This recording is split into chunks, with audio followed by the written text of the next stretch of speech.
சமூக ஆர்வலரான அன்னை வி.ஜி. சரவணன் அவர்கள் கடந்த 4 ஆண்டுகளுக்கும் மேலாக திருவைகுண்ட தொகுதி மற்றும் அதன் சுற்றுவட்டார பகுதிகளில் உள்ள ஆதரவற்ற ஏழை எளியவர்களுக்கு மதிய உணவு மற்றும் இரவு உணவு திட்டத்தை ஏற்படுத்தி உணவு வழங்கி வருகிறார்.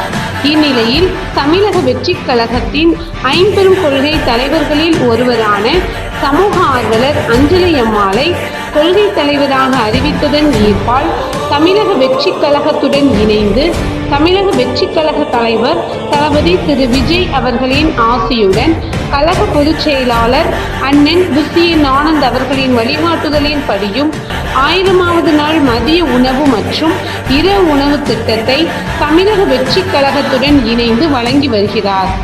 7/8/2025 இன்று 1150வது நாளாக ஏரல், உண்டியலூர், திருவைகுண்டம், கோட்டைக்காடு மற்றும் கீழமங்கலக்குறிச்சி அதன் சுற்றுவட்டார பகுதிகளில் உள்ள 155 ஆதரவற்ற ஏழை எளியவர்களுக்கு தமிழக வெற்றிக் கழகம் தூத்துக்குடி மேற்கு மாவட்டம் சமூக ஆர்வலரான அன்னை வி.ஜி. சரவணன் அவர்களின் சார்பில் மதிய உணவாக முட்டையுடன் கூடிய வடைக்குழம்பு சாப்பாடு வழங்கப்பட்டது.